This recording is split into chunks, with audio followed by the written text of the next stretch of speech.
Hi all ನಮಸ್ತೆ, welcome back to Shiru knowledge YouTube channel. ಇದು ಶನಿವಾರದ ಮಿನಿ ಲಾಗ್ ಆಗಿರುತ್ತೆ. ಎಲ್ಲರಿಗೂ ಕೃಷ್ಣ ಜನ್ಮಾಷ್ಟಮಿ ಹಾಗೂ ಶ್ರಾವಣ ಶನಿವಾರದ ಶುಭಾಶಯಗಳು. ಬೆಳಗ್ಗೆನೇ ಎದ್ದು ಎಲ್ಲರೂ ಸೇರಿಕೊಂಡು ಅಡುಗೆ ಮಾಡಿ ನನ್ನ ತಂಗಿ ಪೂಜೆನೂ ಸಹ ಮುಗಿಸಿದ್ಲು. ಶಿರುಗೆ ಕೃಷ್ಣನ್ ಮಾಡೋಣ ಅಂತ ಎಲ್ಲ ರೆಡಿ ಮಾಡ್ಕೊಂಡಿದ್ವಿ. ಶಿರುಗೆ ಇದು ಮೊದಲನೇ ಕೃಷ್ಣ ಜನ್ಮಾಷ್ಟಮಿ. ಶಿರು ಸ್ನಾನ ಮಾಡಿಬಿಟ್ಟು ಮಲಗಿದ್ದಾನೆ. ಸೊ ಮಲಗಿರುವಾಗಲೇ ಹಣೆಗೆಲ್ಲ ಹಚ್ಕೊಳ್ಳೋಣ ಅಂತ ನನ್ನ ತಂಗಿ ಹಚ್ತಾ ಇದ್ದಾಳೆ. ಡ್ರೆಸ್ಸೆಲ್ಲ ಅವನು ಎದ್ಮೇಲೆ ಸಹ ಹಾಕ್ಬೋದು. ಇದನ್ನ ಹಣೆಗೆ ಹಚ್ಚೋದು ತುಂಬ ಕಷ್ಟ. ಇವನ್ನ ರೆಡಿ ಮಾಡೋದೇ ನಮಗೆಲ್ಲ ಒಂದು ದೊಡ್ಡ ಟಾಸ್ಕ್ ಆಗಿತ್ತು. ಹೆಂಗೋ ಮಾಡಿ ಹಣೆಗೆಲ್ಲ ಇಟ್ಬಿಟ್ಟು ಮತ್ತೆ ಮಲಗಿಸ್ಬಿಟ್ವಿ.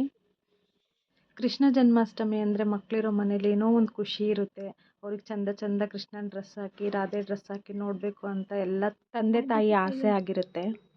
ಅವನ್ನ ಮತ್ತೆ ಮಲಗಿಸ್ಬಿಟ್ಟು ಅಷ್ಟರೊಳಗೆ ಊಟ ಮಾಡೋಣ ಅಂತ ಎಲ್ಲ ಊಟ ಮಾಡ್ತಾಯಿದ್ದೀವಿ. ಇದು ನಮ್ಮನೆ ಇವತ್ತಿನ ಊಟ ಆಗಿರುತ್ತೆ. ತುಂಬ ಸಿಂಪಲ್ಲಾಗಿ ಪಾಯಸ, ಅನ್ನ, ಸಾಂಬಾರು, ಕೋಸಂಬರಿ ಮತ್ತು ಪಲ್ಯ ಮಾಡ್ಕೊಂಡಿದ್ವಿ. ಎಲ್ಲರೂ ಸೇರ್ಕೊಂಡು ಊಟ ಮುಗಿಸಿದ್ವಿ. ಶಿರು ಇವಾಗ ಎದ್ದ, ಅವನಿಗೆಲ್ಲ ರೆಡಿ ಮಾಡ್ತಾಯಿದ್ವಿ. ನೋಡಿ ಯಾವ ಥರ ಮಾಡ್ತಾ ಇದ್ದಾನೆ ಅವನು ಅಂತ ನೋಡ್ತಾ ಇದ್ದಾನೆ. ನಮಗೆ ಕೋಪ್ರೇಟೇ ಮಾಡ್ತಾ ಇರಲಿಲ್ಲ. ಹೆಂಗೋ ಮಾಡಿ ರೆಡಿ ಮಾಡಿದ್ವಿ. ಫೈನಲ್ ಲುಕ್ ಈ ಥರ ಇದೆ.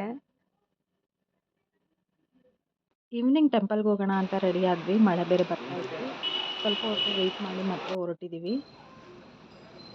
ದೇವಸ್ಥಾನ ರೀಚ್ ಆಗಿ ಪೂಜೆ ಎಲ್ಲ ಮುಗಿಸ್ಕೊಂಡು 3 ಸುತ್ತು ಪ್ರದಕ್ಷಿಣೆ ಹಾಕಿ ದೇವ್ರ ಹತ್ರ ಬೇಡ್ಕೊಂಡು, ದೇವರೇ ಎಲ್ರಿಗೂ ಒಳ್ಳೆಯದನ್ನೇ ಮಾಡಪ್ಪ ಅಂತ ಬೇಡ್ಕೊಂಡು ಮನೆಗೆ ಹೊರಟ್ವಿ. ಇವತ್ತಿನ ಬ್ಲಾಗ್ ಇಷ್ಟೇ ಫ್ರೆಂಡ್ಸ್.